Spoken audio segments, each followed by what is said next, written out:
for shopping fixture displays, this mobile sync device. It comes in two boxes. If you received one without the other, don't panic. It happens quite a bit that FedEx or UPS do that. Two packages arrive on different days. Their DC probably just missed one unit, or the truck couldn't fit it in at one time. It can happen for a variety of reasons, but you will get the second piece. Here are all the components. You have the back panel, you have the side panel, the shelves, the countertop,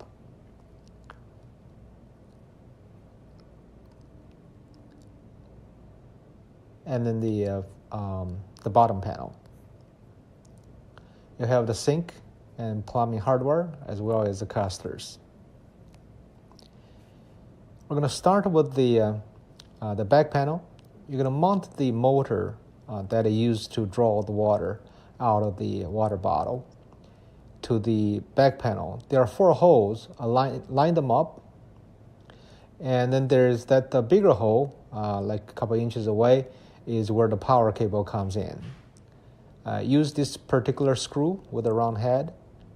And the space a little bit tight, so be prepared, take your time, and put it in properly.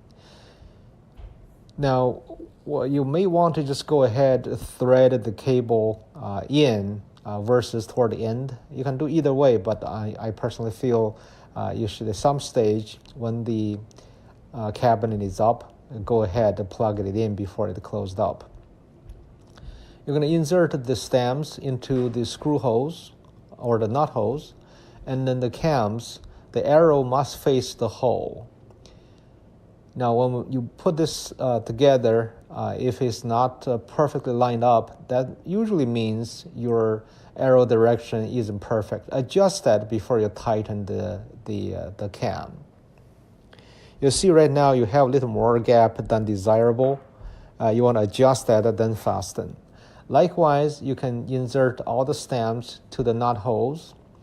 Use a light-duty power drill would save you quite a bit of time. Matter of fact, you can fasten all the stems into the nut holes at one shot and then start assembly. Or you can take your step like the video is showing.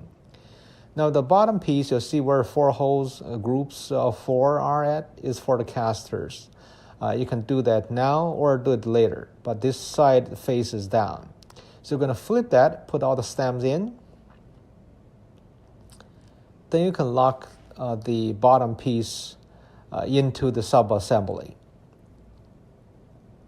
Our email address is cs@fixturedisplays.com. That's Charlie Sam at fixturedisplays.com.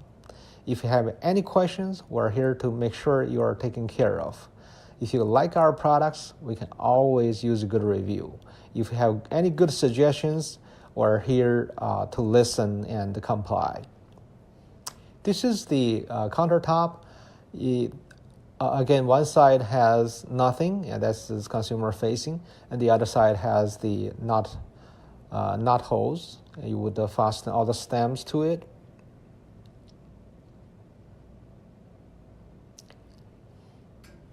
And then you can close it up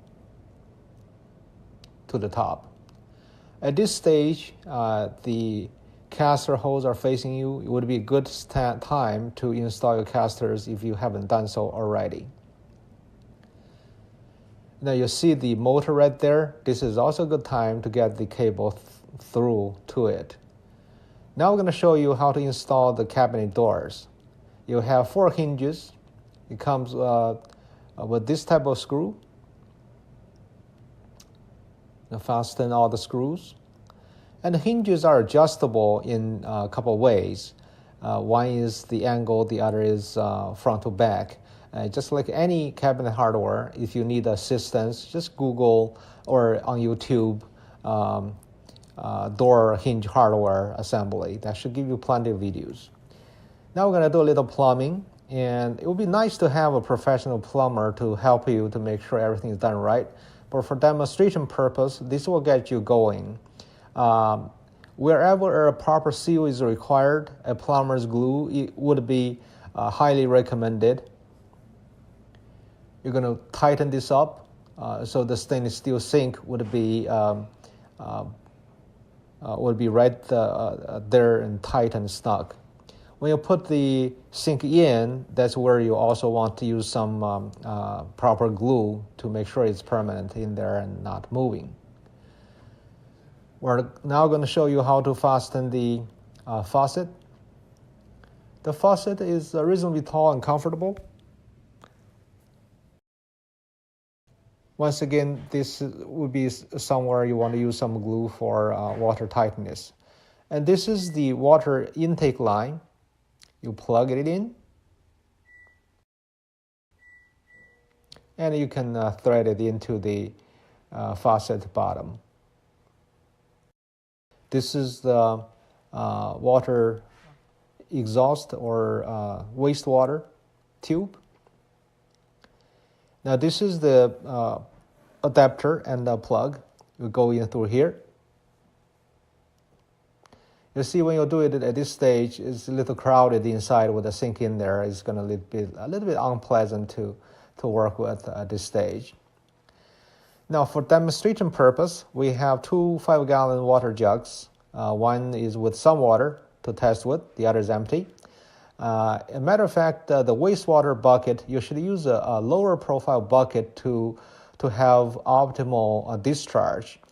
Now, these 5-gallon buckets are fine. You can make it work, but it really isn't designed that way because, as you'll see, it's a little taller than desirable. It will discharge. If you just have water, it wouldn't bother too much. But when you get ready to remove that waste basket, it's going to may spill a little bit because it's lower than the top of the bucket. So use a regular, lower profile waste bucket. We're going to plug it in and then try the turn the faucet on. You will see the water volume isn't very high. It's designed so that you don't run into a large amount of discharge. This is designed for a daycare facility or a science lab or a mobile counter unit for a hospital. So it doesn't mean to have a large water amount of discharge. Once again, we want to thank you for shopping Fixture Displays and have a pleasant day.